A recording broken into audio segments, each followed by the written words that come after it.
So I know I say this in almost every video that I do, but I am so excited about the filming locations that we're going to check out today. When I first saw this movie, I was probably about 8 years old, and since then, I've seen this movie no less than 22,000 times. Am I saying that Thrashin is the best movie ever made? Of course not. It's cheesy, it's ridiculous, it's got a lot of bad acting in it, but that's what makes it so good. And this movie is full of awesome lines, and don't worry, I'm going to try and slip in as many of my favorite lines as possible in this video.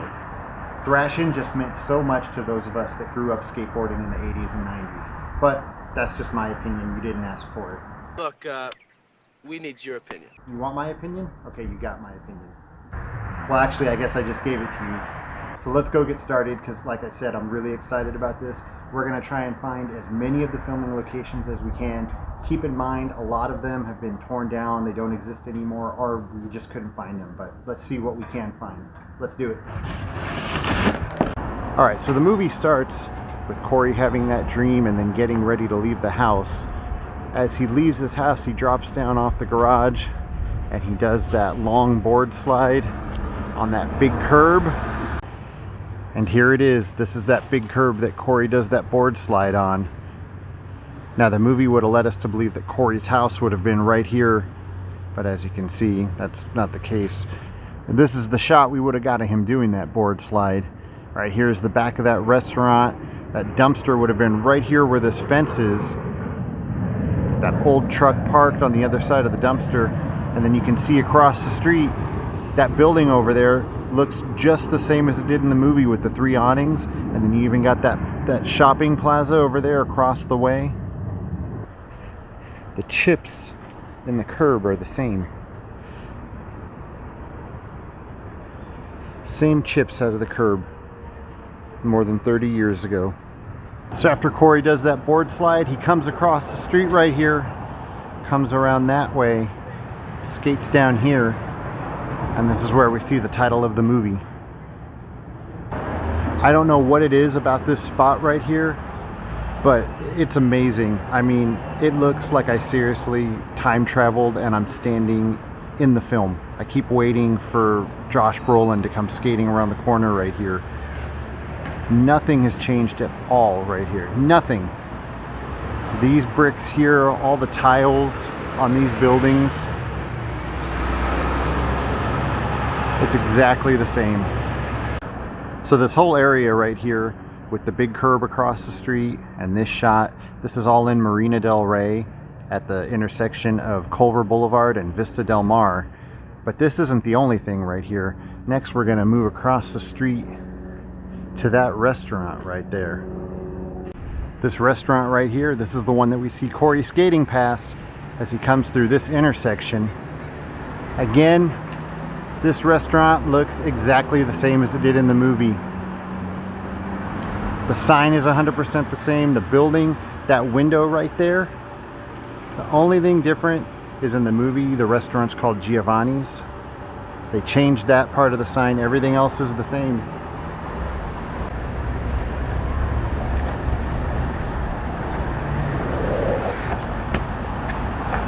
Okay, this is Rey Lagoon Park, and this is to show you that's the restaurant that we were just at over there. So it's just right around the corner. And this is, we see Corey coming down the sidewalk this way, and he rounds this corner and he skates down that sidewalk. There's the Little League game going on right there on that field, and the way you can tell is by these apartment buildings across the street. We see them in the background as he's skating by. The Little League game's going on right here on this field. The camera's shooting from over there on the other side of the field. So this is actually more of the shot that we get with him coming around the corner right here. He skates past those buildings. Kids are playing their Little League game right here on this field. And just a mile or two away from that park, this is the Pacific Street Bridge going over the Bellona Creek. Now, fortunately, they're doing all this construction here, so it's kind of hard to see the bridge. This is that bridge that we see Corey skating over. Right there, that center section of the bridge in between those two pillars, that's where we see him do the boneless off the bridge wall. Again, unfortunately, they're doing construction on this bridge, but right here on this sidewalk, this is where we see him skating over the bridge. He skates right past those two ladies walking their dog. He goes right in between them. There's a little bit better shot of the sidewalk that he's riding down when he comes over the bridge. So right down there somewhere in the middle, that's where he would have gone in between the two ladies walking their dog. But what's cooler than this bridge is what happens right here next to the bridge. A couple of things happen right here actually. First, we see Corey come around the corner out of that alley. He's hanging on to the back of a motorcycle that's pulling him. We can tell that this is the right spot if you take a look at that apartment building with the balconies that hang over, the telephone pole, all those rocks back there on the beach. The motorcycle pulls him around the corner right here and he heads down this street. But then he backtracks a little bit and he's back here on the bike path. He comes down this way past a whole bunch of yellow trash cans that are right here. He comes down and this is the red curb that he does the grind on. He grinds all the way along here and down the driveway. Now we cut to Manhattan Beach, California, which is funny because it's not near Venice, and it's actually, if you're coming from the San Fernando Valley, it's past Venice. So he would have been nowhere near Manhattan Beach, but right here we get him going down that hill, doing the power slide going towards the beach. Now it's impossible to make out any of the houses because everything has been torn down and rebuilt. None of these houses are the same. Then he moves down here to the Manhattan Beach, Hermosa Beach strand. We see him skate along the water right here. You can even see the Manhattan Beach Pier in the background behind him. Now once again, all these houses have been torn down and rebuilt. None of them are the same houses that we see in the movie. But there is one house that still somewhat looks the same. It's still been remodeled a little bit, but you can tell it's the same house. It's this one right here on the right. As the scene is ending and he's skating off, we see this house. And if you look just past it in the distance, there's that house that has the point on the roof. That can also be seen. I'm at the corner of Centinela and Palms, and right here, this is the hill that we see the ramp locals coming down singing tequila when they're on their way to Venice Beach. They come down the hill right here, they stop at this intersection. This is where they see the girls in the bathing suits crossing the street. Walking right past that fire hydrant. The ramp locals are stopped right here. Bradley's yelling at the girls. Now that gas station sign is a little different. In the movie you were able to see some of the buildings in the background, so if I move this way you can kind of get a shot of some of these buildings. The ramp locals would have been stopped right here, and that's when little Stevie looks up the hill behind them and he sees Hook and the Daggers coming down that hill. And this is the hill that we see the Daggers riding down. Everything here in the background can be seen in that shot. This house here on the right can be seen. We see Hook skating past that street sign on the left. That little wall right there. That bigger house on the left, that can be seen multiple times throughout the scene. Now this scene was shot in two different places. I'm at the corner of Grandview and Palms. And this hill right here, this is the hill that Hook and the Daggers are going down. Down there at the bottom of the hill is the gas station where the ramp locals are parked. But if we turn this way, when the Daggers are jumping over the car and we see them riding off, this is actually where the ramp locals are parked, which means the gas station would have been over here. And this is the shot that we get of the Daggers riding off. So they jump right over their car here and they ride off down the hill that way. But then we get another shot of the girls crossing the street, and the ramp locals are actually parked right here. The girls are crossing the street this way, and you can actually see that 35-mile-an-hour sign right there as the girls are crossing the street. Venice Beach Speedway Alley, corner of Market Street and Speedway. This is where we see Hook and the Daggers come skating around this corner right here. That brown building can be seen behind them. It looks just as it did in the film. And then this is where the truck comes out. It stops right there. That building back there can be seen. That mural wasn't there, but those windows look the same. And of course, this is where Hook goes and he does the backflip off of the truck. Now this building looks a little different. I think it is the same building, it's just been recovered in some different type of brick. But this is definitely the alley. Other than that building having different brick on it, everything else looks just like it did in the movie. And then right here, the daggers come around this alley. They almost run into that guy right here. This building looked a little bit different in the movie. It was some type of food stand. Right there, it had that mural. And then when the ramp locals arrive at Venice Beach, they park their car right here, right in front of the beach. This is the shot we get. They would have been parked right here. This is where the daggers run into the breakdancers, right here in front of these green awnings. Now some of these buildings here can be seen in the background. That bigger building is the Beach House Apartments, and you can see a sign right here in the movie that says Beach House. But this is the very spot where they tell them, break into memory, right before kicking over their radio. All this right here, this was the Venice Pavilion. This was the daggers hangout. But unfortunately, all the buildings were torn down and this is all that's left. These smokestacks here can be seen in a couple of different shots in the movie. Mainly when the daggers are taking their group photo in front of the ramp. You can see one of these peeking out. The scene where the ramp locals arrive at the beach and they're watching everybody skate out here. They're leaning on the fence. If we turn right here, this building right there can be seen in the background behind them.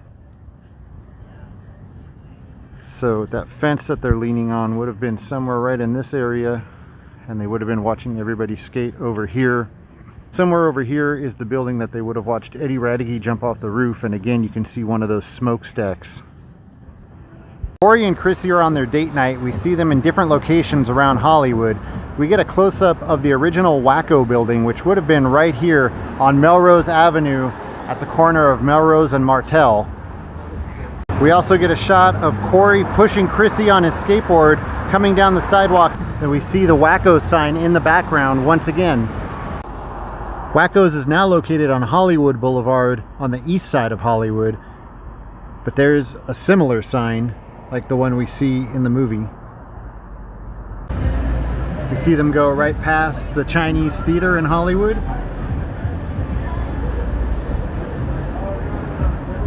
The pool competition was filmed at Del Mar Skate Ranch in Del Mar, California, near San Diego. The competition was shot in the Keyhole Pool, which was one of the more popular areas of the park. Now, unfortunately, shortly after Thrashin was made, Del Mar was torn down in 1987. Del Mar is a legendary park that people came from all over the world to skate. We're lucky that the movie was able to capture some of this legendary park before it was torn down.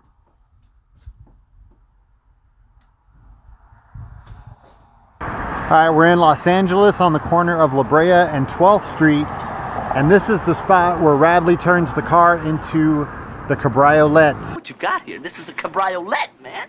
What's that? Now, it's hard to tell exactly where they would have been because it seems like the buildings here have changed a little bit, but they would have been somewhere right back in this corner. Now, if we come back around to the front of the building, this wooden structure right here, this is basically where they would have been taking the top off the car. Somewhere right on the other side of this wooden wall. And when Bozo's complaining and saying, "My father's gonna murder me, it looks like an ashtray," you can actually see those houses right there behind him. Now they pull out of the driveway right here, and we see this building, but it looks a lot different. We see that paint and body shop across the street, and we even see that apartment building up there. Same exact sign that's in the movie, same name, everything. That's the exact sign that we see. They come right out of the driveway here and they head down the street this way, but then they end up turning around and coming back this way, passing by this building and all these apartments here in the background.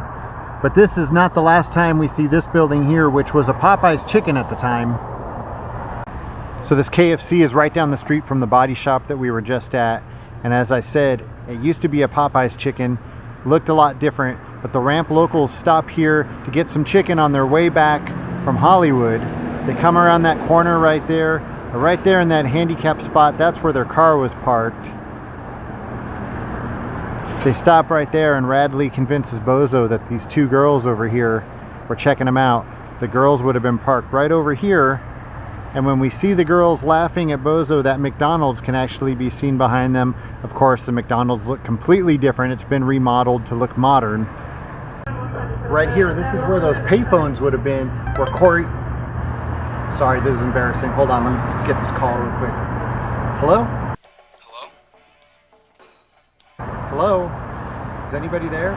Ah, Corey Webster. No, this isn't Corey. This is Kurt from the 80s Life channel. Why don't you not call back here? You know what? I'm trying to shoot a video right now. One more thing. Man, that was rude. Right here, this is the spot where Radley convinces Bozo that he should get down in a surf 2 position to impress the girls. Did you know that Bozo is played by actor Brett Marks, and his grandfather is Gummo Marks, brother to Groucho, Harpo, Chico, and Zeppo, the Marx brothers. Now, Brett's grandfather Gummo dropped out of the comedy team just before they made their movies and became legendary. The Hollywood scene was shot by Stacy Peralta, and it comes across in the classic Stacy filming style that we see in the early Pal Peralta videos. Now, Hollywood has changed a lot since the 80s. A lot of the buildings don't exist anymore, but let's go see what we can find.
Okay, we're going to take a quick break from the filming locations, but we'll get back to them in a few minutes. But right now, I want to take a little bit of time to have a quick conversation with a skateboarding legend, a Thrashing cast member, and a real-life dagger, Eddie Radeke.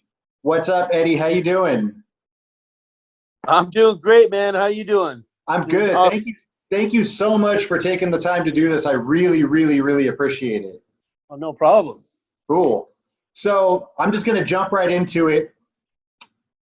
If I'm not mistaken, in Thrashing, you have no speaking lines, but you still somehow stole the entire movie with one scene where you're standing behind Chrissy and you're making the faces while she's talking to Hook.